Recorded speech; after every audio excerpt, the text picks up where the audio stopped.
बिस्मिल्लाहिर्रहमानिर्रहीम। अस्सलाम वालेकुम एवरीवन, कैसे हैं आप सब लोग। अल्लाह ताला आप सबके दस्तरखान को अपनी रहमतों और बरकतों से हमेशा भरा रखे। अल्लाह ताला आप सबके रिज़्क़ में बेतहाशा इजाफ़ा फ़रमाए। आज मैं जैसे ही किचन में आई तो मुझे ख़्याल आया कि मैं कुछ चीज़ें जो हैं वो आपके साथ शेयर करूं, जो मुझे बहुत अच्छी लगती हैं और जो मैंने बाज़ार से भी ली हैं और दराज से भी ऑनलाइन मंगवाई हैं। ये मैंने सबसे पहले आपको जो मिट्टी का बाउल दिखाया है वो बहुत ज़बरदस्त, उसमें आप दही जमाएँ, लस्सी पिएँ, बहुत मज़े का लगता है। और ये मैंने मैट मंगवाया था, ये आप अक्सर मेरी रेसिपीज़ में देखते होंगे।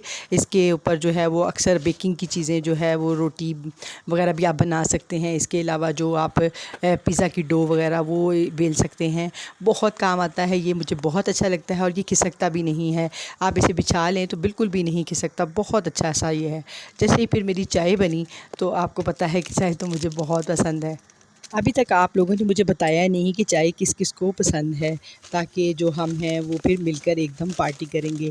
तो फिर ये देखें, ये फिर बेल हुई और फिर ये ज़ुबैदा से जो है वो मेरी जो बेटी है उसने ये फ़ीडर के निप्पल मंगवाए हुए थे। बहुत सारे फ़ीडर इकट्ठे हुए थे लेकिन उसके निप्पल जो है वो बच्चे तोड़ देते हैं, आपको पता है। तो फिर ये मंगवाए थे, बहुत महंगे हैं। मुझे तो अपना वो पुराना सा ज़माना याद आता है कि जब छोटे होते और बच्चे जब छोटे से थे तो जो फ़ीडर हम शील्ड का मंगवाते थे, हमें वो भी बहुत महंगा लगता था। हमें लगता था कि सबसे महंगा वो फ़ीडर है, लेकिन यकीन माने अब बहुत महंगाई हो गई है और चीज़ें बहुत ज़्यादा महंगी हो गई हैं। फिर ये मैंने रात को ही माश की दाल भिगो ली थी। आपको पता है कि जब भी आपने ये दाल या कोई अच्छी चीज़ें बनानी हो जो जिनको भिगोना पड़े, तो वो ये रात की मेरी वीडियो है। मैंने इसको रात को ही भिगो लिया था। ये छिलकों वाली माश की दाल है। आप मेरे तरीके से भी एक मरतबा बना कर खाइएगा। ये बहुत से तरीक़ों से बनती है, लेकिन मैं आपको जो तरीका बताने लगी आप ज़रूर खाइएगा, बहुत मज़ा आता है। मैं जब भी माश की दाल बनाऊँ तो मुझे वो अयूबिया की जो माश की दाल है वो याद आ जाती है। हम एक मरतबा अयूबिया गए थे और वहाँ पर हमने माश की दाल लेकर खाई थी। यकीन मानिए मुझे बिल्कुल नहीं भूलती, जब भी मैं बनाऊँ तो मुझे वही याद आती है। इतनी मज़े की, इतनी टेस्टी और इतनी खूबसूरत सी कलर उसका दाल का था, मुझे बहुत याद आती है। और जब कभी जाना हुआ तो आपके साथ भी ज़रूर शेयर करूँगी। और फिर ये देखें, ये रात की भिगी हुई दाल थी, तो फिर हम इसको अच्छी तरह मसल कर इसके छिलके उतार लेंगे। इसके अंदर बहुत ज़्यादा जो है वो पत्थर वगैरह भी होते हैं, तो आपने इसको अच्छी तरह से धोने के बाद आपने पहले भी इसको चुन लेना है। मैंने चुन लिया था, लेकिन फिर भी आप एक मरतबा ज़रूर दो, देखें पत्थर वगैरह नीचे बैठ जाते हैं। इसको अच्छी तरह धोकर फिर मैंने डायरेक्ट इसको प्रेशर में डाला, थोड़ा सा पानी डाला और साथ में नमक, मिर्चें और हल्दी डालकर सिंपल इसको मैंने तकरीबन 2 से 3 मिनट का वेट लगा दिया था। बस इससे ज़्यादा नहीं आपने लगाना, ये बहुत जल्दी गल जाती है। फिर ये मेरे पास जो है वो था मक्खन पड़ा हुआ था।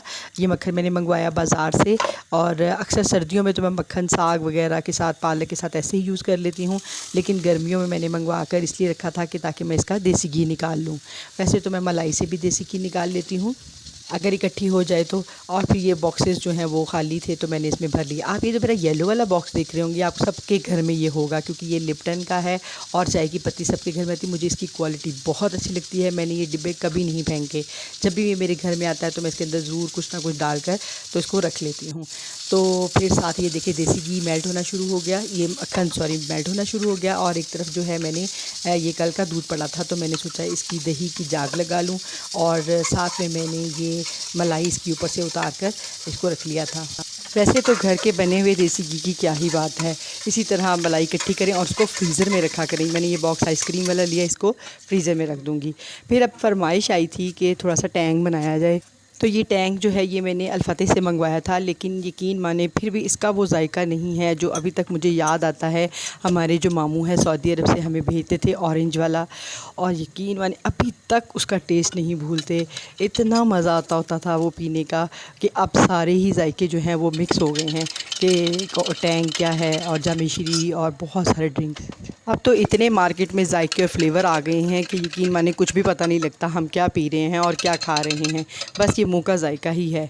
तो अब ये टैंक में मैं बर्फ़ बहुत कम डालती हूँ। जब भी जो भी ड्रिंक बनाऊँ मैं अक्सर ठंडे पानी से ही बनाती हूँ और बर्फ़ बहुत कम यूज़ करती हूँ। दूध जो काफ़ी इकट्ठा हो गया था, 2-3 देगचियों में पड़ा हुआ था, तो सोचा मैंने कि उसका दही बना लिया जाए। और फिर मैंने इस तरह उसको जाग लगा ली। मेरे पास ये मिल्क पैक का जो है ना वो जाग पड़ी हुई थी, थोड़ा-सा दही पड़ा हुआ था। आपने ज़रूर मिल्क पैक की लगाया करें और बहुत ज़बरदस्त दही बनता है। अब ये देखिए जो मक्खन है, मक्खन के ऊपर झाग आनी शुरू हो गई थी। बस यही डिफ़रेंस है देसी घी के अंदर और मक्खन के अंदर। मक्खन में जो है ना वो झाग बहुत ज़्यादा होती है, मतलब अभी उसके अंदर थोड़ी सी पकने की सलाहियत होती है। जैसे ही आप उसको पकाएंगे तो उसकी झाग ख़त्म हो जाती है और वो जो नीचे बैठ जाता है, इसका मतलब है कि वो एक्स्ट्रा है। लेकिन आप यकीन माने मक्खन से जो देसी घी बनता है वो बिल्कुल ज़ाया नहीं होता। जितना मक्खन होता है उतना ही देसी घी बनता है। और ये देखिए बहुत प्यारी सी अब खुशबू आने लग गई थी। मैंने इसको थोड़ा सा डार्क किया था, मुझे बहुत अच्छा ये कलर लगता है। और फिर ये मेरे पास देसी घी वाला ही बॉक्स था, ये वही वाला बॉक्स है जो मैंने पत्ती वाला रखा हुआ था। ये मुझे बहुत पसंद है तो मैंने इसके अंदर ही इसको दोबारा से डाल लिया। अब हम जो है वो मैं आपको ये वाली जो मैं दही का जो दिखा रही हूँ, ये मेरा नेक्स्ट डे वाला थोड़ा सा वो व्लॉग था, तो मैंने उसके साथ आपको दिखाया कि दही कितना अच्छा सा जमा है। ये देखिए ऊपर मलाई कितनी अच्छी सी आई है। मैंने इसको फेंटा था बहुत अच्छी तरह से और अभी मैंने इसको फ्रीज़र में नहीं रखा। फ्रिज में रखेंगे तो आप ये बहुत ज़्यादा सख्त और हार्ड हो जाएगा। अब दूसरी तरफ हम जो है वो दाल जो बनाई थी उसको तड़के की तैयारी करते हैं। आपको पता है कि जो दाल मैंने बनाई थी वो सिंपल नमक मिर्च और हल्दी डाली थी। अब मैं इसके अंदर लहसुन अदरक डालूँगी घी डालकर। ये मैंने इसके अंदर देसी घी ही ऐड किया जो मैंने बनाया था। देसी घी के अंदर ही इसका तड़का लगाया है। आपको इसकी झाग से अंदाज़ा हो रहा होगा कि जब भी हम देसी घी या मक्खन वगैरह इस्तेमाल करें तो फिर इस तरह झाग बनती है। और फिर ये ऊपर मैंने इसकी लहसुन अदरक और सुरख मिर्चें और साथ में हरी मिर्चों का तड़का लगाया और ऊपर हरी मिर्च और सिंपल हरा धनिया डाला और साथ में थोड़ा सा गरम मसाला ऐड करें। यकीन माने बहुत मज़े की दाल बनती है। साथ में खीरा सैलड वगैरह बनाई और फिर सोचा मैंने कि थोड़े से बर्तन इकट्ठे हो गए हैं तो आज जैनब भी नहीं आई तो मैंने कहा चलिए मैं बर्तन धो लेती हूँ। और मेरे बर्तन मुझे धोने बहुत बुरे लगते हैं। किस किस को अच्छे लगते हैं बर्तन धोने?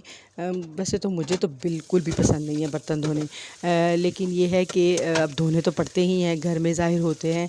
तो चलें फिर झटपट पहले जल्दी से प्लेट्स वगैरह धो लेते हैं और फिर बाद में हम कप और गिलास जो है वो मैं बिल्कुल एंड पर धोऊंगी। आप मिक्स मत किया करें, इस तरह फिर बर्तनों में स्मेल आनी शुरू हो जाती है।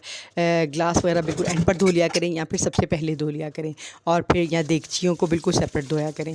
और ये फिर इस तरह धोकर मैंने अच्छी तरह से जो बेसन है उसको भी वॉश किया और फिर किचन बहुत अच्छा साफ़ सुथरा सा हो गया था और मुझे भी सुकून मिल गया था। अच्छा लगता है ना घर साफ़ सुथरा हो और किचन साफ़ सुथरा हो और बड़ा मज़ा आता है। लेकिन सफाई करनी बहुत मुश्किल लगती है, पता नहीं क्यों ऐसा मुझे मुश्किल लगता है। आप सबको भी मुश्किल लगता है क्या? मुझे वो लोग बहुत अच्छे लगते हैं जिनको काम करने का बहुत शौक़ होता है। मुझे काम करने का शौक़ है लेकिन मुझे किचन के काम करने का खाने बनाने का शौक़ है, लेकिन ये बर्तन और सफाइयों का तो मुझे बिल्कुल भी शौक़ नहीं है। तो आप मुझे बताइएगा किस किस को अच्छे लगता है सफाई करना और ये। और मुझे डस्टिंग करना अच्छा लगता है, मैं डस्टिंग कर लेती हूँ, लेकिन ये मुझे सफाई और बर्तन धोना जो है मुझे बिल्कुल अच्छे नहीं लगता। तो काश अब मैं इसकी भी मशीन ख़रीद ही लूँ, दिल इतना चाहता है डिश वॉशर एक ले लूँ। और लेकिन ये मैं अभी ज़ैनब से धुलवा लेती हूँ बर्तन तो आसानी है। जब ज़ैनब चली जाएगी तो फिर मैं उसके बाद डिश वॉशर ख़रीद लूँगी। हर रोज़ मुझे धमकियाँ लगाती है कि मैं चली जाऊँगी, मैं अब चली जाऊँगी, मैंने छोड़ देना है काम। तो फिर जब जाएगी तो डिश वॉशर ख़रीद ही लेंगे। तो चलें देखिए बेसन अच्छी तरह से चमक गया, साफ़ सुथरा किचन हो गया। तो फिर मैंने सोचा कि अब हम इसके बाद अपनी आयतों की तरफ आएंगे जो हम याद करते हैं डेली। और मुझे तो याद हो जाती हैं लेकिन मैं बहुत जल्दी भूल भी जाती हूँ। लेकिन मुझे आसानी से मैं अपने बेटे को भी सुना लेती हूँ। वो हाफ़िज़ कुरान है तो मेरी कोशिश होती है कि मैं याद करूँ, लेकिन यकीन माने बहुत मुश्किल से याद होती हैं। फिर भूल जाती हूँ, फिर अगला याद करती हूँ तो पिछला भूल जाती हूँ। लेकिन कोशिश होती है कि डेली रिवाइज़ करने से इंशाअल्लाह ताला ये हमें ज़रूर याद हो जाएंगी। मुझे बीच बीच में से आयतें जो है बहुत अच्छी लगती हैं याद करनी। मुसलसल जो एक सूरत है वो बड़ी मुश्किल से याद होती है, तो मैंने सोचा कि आपके साथ भी इसी तरह शेयर करूं कि हम थोड़ी थोड़ी सी आयत जो है वो याद करते जाएं, क्योंकि हर आयत का सवाब तो वैसा ही है। इंशाअल्लाह ताला कोशिश करेंगे फिर इसी तरह आहिस्ता आहिस्ता हम पूरी सूरतें भी याद करने लग जाएंगे। पहले आयत याद करते हैं। तो चलें फिर आज का सबक शुरू करते हैं।